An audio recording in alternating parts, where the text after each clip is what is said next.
And if you know me, Jack, you're learning I'm a draft nerd, geek, and this is where it starts. And, the Combine, some people think it's a silly exercise. NFL teams would tell you otherwise. It's a very important part of their process to select players for their future. But the on-field drills, the on-field workout they don't really need to do that. And it's a made-for-television event, which a lot of things in the NFL are. The games themselves are made for TV. 3-hour windows all day long on Sundays, Monday night, Thursday night. We know that. But, they've turned the NFL draft, the NFL scouting combine, heck, even the announcing of the schedule into made-for-TV events. But, like Nick Caserio and D'Amico Ryans and the Texans have said, we came up here for the medicals and the interviews to talk to players. We want to get to know the players, get to sit down with them. It's our first time. Our college scouts have scouted them for 3 and 4 years at their schools. We need to meet them, though, get face-to-face. That's what that's about. And even Nick Caserio, Jack said, we'll go back home. I'm not going to stay here to watch the on-field drills. We'll get all that information. It doesn't really need to, with right. the data that is available today, how they put they wear those at college, they're wearing all that tracking devices. Mm-hmm. They can get all their speeds. They can just talk to the universities. Hey, man, provide me Anthony Hill's, what his metrics are, what his data points are when he's running around playing football. They can get all that. It's all accessible. But it's a TV event. Rich Eisen and Daniel Jeremiah, they'll have fun with it this weekend. And yesterday, but here's really what happens, Jack, at the Combine. You're trying to confirm tape because really every scout, every general manager, every league head would tell you that the 4 years or 3 years of football is the most important thing. It's 85% of the process. How do you perform on the field on Saturdays? That's right. Can you play ball? But then you get to the Combine and you do the underwear Olympics, as they like to call it, and you confirm the tape. Does he plays fast? Is he really fast? He plays like a freak. Is he really freaky? Or it can also raise question marks. It's like, we thought that guy's not nearly as athletic as we thought he was. And so it just confirms or creates questions that you then have to go do some research on. Well, safe to say, one guy who confirmed his tape happened yesterday. This might be the freakiest workout of the entire camp because typically, it sometimes will happen with the edge rushers, sometimes the defensive tackles. It really rarely lately has happened with linebackers.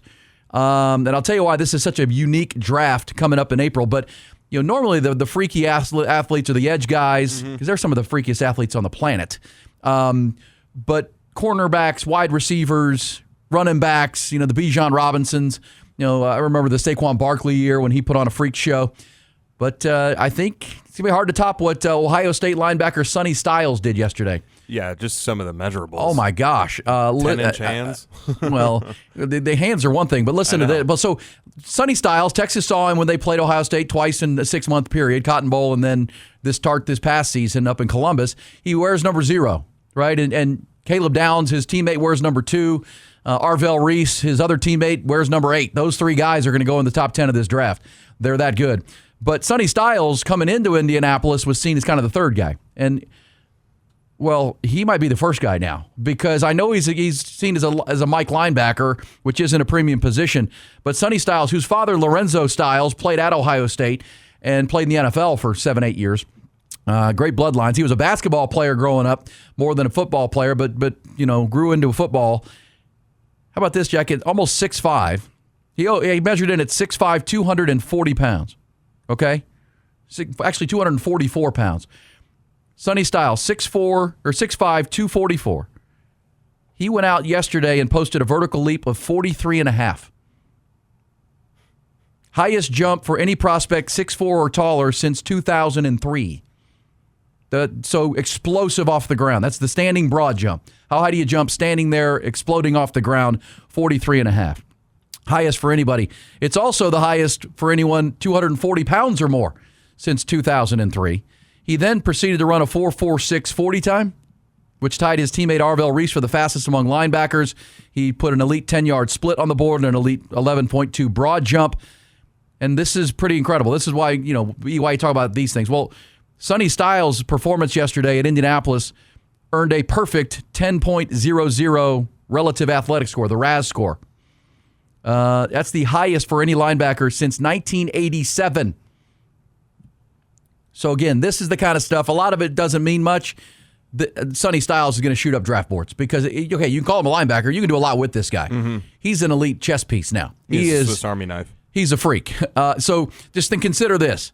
The level of elite athleticism, plus on top of his 3 years of excellent college tape at Ohio State, his bloodlines with an NFL father, this is going to vault him up in draft, maybe into the top 5, just as a player. And Sonny Styles, how about the 6'5" height is equal to Calvin Johnson? Megatron in the Hall of Fame. 244 pounds, 3 pounds lighter than Derrick Henry. Consider that. 43.5 vertical leap would be equal to anybody at the NBA Combine. I think the highest on record at the NBA is still Nate Robinson. Remember little Nate Robinson? I do. Had a 43.5 vert. Dunk contest champ. Tiny guy. Well, that's what he did yesterday. 4.46 40 is the same as Bijan Robinson. And his broad jump is the same as Julio Jones, wide receiver freak. Okay, so that's why that was the buzz yesterday, and I don't think it's over the top. Sonny Styles made himself a lot of money yesterday and put himself on a lot of radars if he wasn't already. And if someone really liked Sonny Styles and didn't want him to blow up because they like the Cowboys at 12 and wanted Sonny Styles to fall to them, sorry. That ain't happening now. Sorry. But can I just say this? You put your horns up. Right behind the freaky Styles yesterday in the linebacker drills, Sonny Styles posted a 9.99 RAS score, or 10, or perfect 10. Number 2 on the list for linebackers yesterday, Anthony Hill, Jr., Texas. 9.93 on that RAS score. Those two are far and away the highest at that position, and a clear gap athletically between those two and any other linebackers there. And how good was Anthony Hill's workout? If not for Sonny Styles, everybody would be talking about Anthony Hill. Think about this, Jack. Anthony Hill's workout yesterday, overall score, 25th out of 3,215 linebackers at the Combine since 1987. Wow. And that's what's great about these RAS scores, because you can combine apples to apples versus your peers in this one, but you can go back decades because they all take these tests and you can compare. That's why, freaky Sonny Styles, one of the best we've ever seen. But Anthony Hill, let me say that again, 25th, his overall athletic score, the RAS score, 25th out of 3,215 linebackers who's gone to the Combine since 1987. So Anthony Hill helped himself a lot. Can we hear how he ran the 40, of course, and did a 4.52. Listen to the guy. This is Rich Eisen and Daniel Jeremiah, who are your lead anchors on the NFL Network coverage. Let's see my guy Anthony Hill getting out of the gate. Running 4.52, which I thought was pretty dang good. I'll play that for you in a minute. But let me play this for Anthony Hill first, talking about his versatility and what he's going to bring to a football team, coming off the Texas Longhorns. Not sure where all my audio went. We'll find Anthony Hill coming up. Not sure what's going on with that. Had it all organized here. Oh, here's Anthony Hill. There, I got that. Bang. Yeah, I feel like the biggest part of my game is how versatile I am. I'm able to play Mike, play Will, play Sam. So I really have fun being able to play on the edge and play off the ball and maybe walk out on 3. So I just have fun doing everything and being able to have a versatile part of my game. Yeah, I feel like the biggest part of my game is how versatile Anthony, now I'm double dipping you. All right, so there you go, Anthony Hill. And here he is running his 40 time on NFL Network yesterday. Longhorn. He's got a chance to get in the first round discussion. That didn't hurt. That horns went down, which I know is not what you were supposed to do. All right, 4.52, and there you go. And that RAS score, as we said, really good. And you just heard Daniel Jeremiah, their lead draft analyst, say it, that this guy's got a chance to sneak into the first round, and that's what he's trying to do at his spot. And I just think this is, Jack, draft nerd, this is setting up to be such a fascinating draft. Consider this. I mean, because the top of the class is pretty underwhelming. When I say that, the best guys, meaning the best players at the premium positions. We know at the premium foundational, when you're trying to build a roster in college football, high school football, the NFL, obviously, you're looking at quarterback, left tackle, edge, cornerback, wide receiver. Those are your 5 premium positions. Right. And you could put wide receiver or running back, touchdown scorer, elite, Saquon Barkley, Bijan Robinson type player. Because the most important position in the sport is quarterback. So then, stair step that down. Then the second most important position is the left tackle who protects your quarterback and anchors your offensive line. And then if you're playing defense, you have to hit the quarterback and affect the passing game. So edge rushers and cornerbacks become 3 and 4 as far as premium positions. You could also throw defensive tackle in there to push the pocket, but edge rushers are the highest paid guys. And then, cornerback, and then wide receivers, touchdown scorers. Well, in this draft, there aren't those guys. There's only one elite quarterback, and that's Fernando Mendoza. Beyond that, you're picking Ty Simpson or Garrett Nussmeier. The left tackle position, not great this year. More interior-looking guys. Edge, who's the best edge is going to be the question. Probably Arvell Reese, but even Arvell Reese from Ohio State is seen as kind of a tweener. That's right. Because there's not a Myles Garrett in this draft. I mean, there's not. Even an Abdul Carter from 1 year ago. And then both Reuben Bain and Cassius Howell, turns out, have very short arms. So people aren't sure about that. I love the short arm debate, but I know that people snicker at that. Seriously. But like Cassius Howell of Texas A&M yesterday measured the shortest arms of any edge rusher ever at the Combine. Exactly. Like he's got T-Rex arms. And, they were like right next to each other. It's right there at the bottom. Well, so consider this. Okay, I know, again, people nitpicky. Well, his arms at 30 inches long are 5 or 6 inches shorter than like a Myles Garrett or a Jason Pierre-Paul who have 35-inch arms. Well, what are you trying to do when you get off the ball? You're trying to push and keep the big offensive left tackle or right tackle off of you. If he can get to you, you're dead. You can't. You're trying to get around all your power, all your leverage. It's just gone. And so think of it like a boxer. If the other boxer's arms are 5 inches longer than you, you're going to get smacked. You're going to get smacked in the face, and you're not going to be able to get to him. You're going to have to get too close. So you can think it's silly. Remember when small hands Kenny Pickett? Well, it's a real small hands thing. on a quarterback's a big deal, especially if you're playing in Pittsburgh in cold weather. Same thing with like a Bryce Young. There's a reason that really short quarterbacks are outliers. It's like at a certain point, these things matter. You got to have height. You can't be a 6'8" center. Well, and that's why this draft is weird, because the elite prospects like Sonny Styles and Anthony Hill, they're at the non-premium positions. Right? Linebacker, safety, interior offensive line, Jeremiah Love at running back. He might, push himself into elite prospect, be a top 10 pick. And by the way, the buzz in the Combine for Jeremiah Love from Notre Dame is, please don't let him get to the Chiefs at 9. Please don't let him get to the Kansas City Chiefs at 9. Can you imagine Patrick Mahomes, when he does come back with Jeremiah Love? That's exactly what Andy Reid needs right now, is a running back like that as they try to transition in KC. But that would be a great pick for the Chiefs in my mind. But it's going to make this draft's going to make for some really interesting decisions when we get to late April, inside the top 12. And is the best guy an above average starter rather than the blue chip guy at a premium position? How do we use that pick? Where do we use that pick? Do we take a safety in the top 5? Do we take a linebacker in the top 5? It's just going to really lead to some interesting questions at these non-premium positions, because the other guy, in addition to Sonny Styles and Arvell Reese, Caleb Downs, safety, box safety. Is he if the New York Giants have the 5th pick, would you take Caleb Downs? Mel Kiper Jr.